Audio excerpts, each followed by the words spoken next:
soit loué, bien-aimés, les amis de la communauté Pierre Vivante. tugeze mu mujyi wa Charleroi Nous arrivons ici dans la ville de Charleroi mu rwego rwo gusenga kugira ngo Imana igirire neza iki gihugu cy'Ububiligi na Europe muri rusange.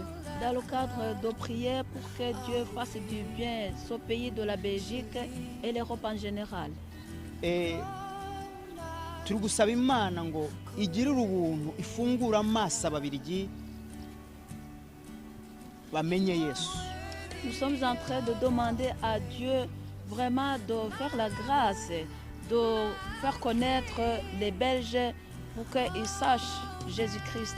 Turahagarara mu ijambo riboneka mu gitabo cy'Abafilipi Nous allons lire aux Philippiens, igice cya mbere duhere ku murongo wa kabiri kugeza ku murongo wa kane. épître de Paul aux Philippiens, chapitre 1, verset 2 jusqu'à 4. Amen. Que la grâce et la paix vous soient données de la part de Dieu, notre Père, et du Seigneur Jésus-Christ. Je dis à mon Dieu ma reconnaissance de tout le souvenir que j'ai de vous. Dans toutes mes prières pour vous tous, je ne cesse d'exprimer ma joie. Amen. Imana idufashe cyane. Que Dieu nous aide beaucoup. Twebwe tubasha kwibagirwa Ababiligi ariko Imana ntishobora kwibagirwa. Nous, ça peut nous arriver d'oublier les Belges, mais Dieu ne peut pas les oublier. Niyo mpamvu tubasengera kugira ngo Imana ibakoreho. C'est pourquoi nous prions pour eux pour que Dieu les touche. Kugira ngo Imana ikore ku barwayi mu Bubiligi bakire. Pour que Dieu puisse toucher les malades afin qu'ils soient guéris. Abarwariye mu ngo bakizwe bakire.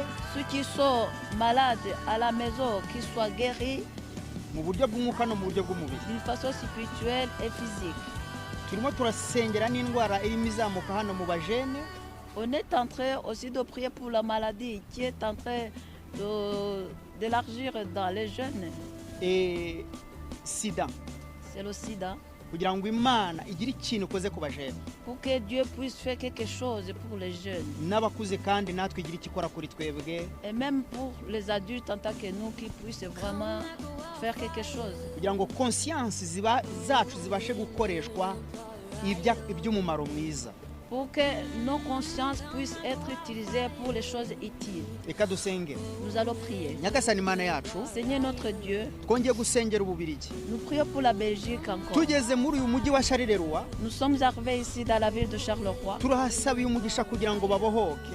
Nous demandons la bénédiction pour les gens de Charleroi pour qu'ils puissent être délivrés. Mu buryo bw'umwuka no mu buryo bw'umubiri. D'une façon spirituelle et physique. Turasenze kugira ngo ubarinde ikiza n'icyorezo icyo ari cyo cyose giturutse kuri Satani. Nous prions pour que tu les épargnes toutes sortes d'épidémies qui viennent de Satan. Mu izina ryawe Yesu. Dans le nom de Jésus. Turasengera abarwayi mu ngo. Nous prions pour les malades qui se trouvent dans leur maison. Turasengera n'abarwayi bari muri hôpital. Nous prions pour les malades aussi qui se trouvent à l'hôpital. Kugira ngo abo bose ugende ukore ku mitima yabo n'imibiri yabo. Pour que tu les touches aussi au niveau de leur cœur et leur corps. Ukore ku bajene mu gihe nk'iki. Que tu touches les jeunes dans ce moment-ci. Kugira ngo conscience zabo zikore babashe kwirinda no kurinda abandi. Pour que leur conscience puisse être veillée. Pour qu'ils puissent se protéger et protéger les autres. Turasabye impinduka mu buryo bw'umwuka no mu buryo bw'umubiri muri iki gihugu. Nous demandons le changement au niveau physique et spirituel dans ce pays. Turasengeye Europe muri rusange, Occident, kugira ngo ubiteho kandi ubereke icyerekezo cy'ubugingo. Nous prions pour l'Europe en général et pour que tu prends soin d'eux et que tu les montres la direction de la vie éternelle.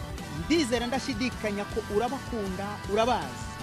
Je ne doute pas que vraiment tu les aimes et que tu les connais. Turifuza impinduka ku bugingo bwabo no ku buzima bwabo. Nous voulons le changement pour leur vie et leur vie éternelle. Bereka inzira y'ukuri. Montre à eux une bonne direction. Ubabarire ibyaha n'ibicumuro. Que tu les pardonnes leurs péchés. Mu izina ryawe Yesu. Dans le nom de Jésus. Ntabwo twiyita abakiranutsi. Nous ne nous appelons pas les justes. Ahubwo twizera tudashidikanya kuri Imana iduhesha gukiranuka.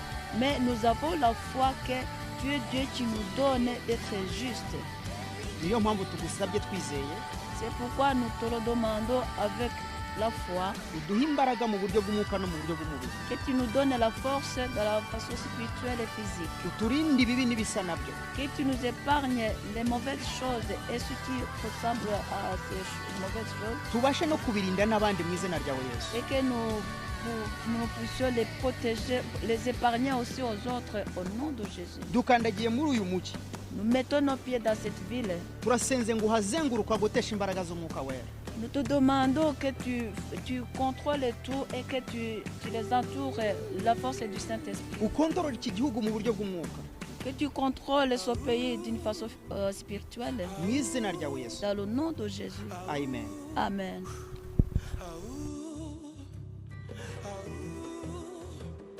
Ah,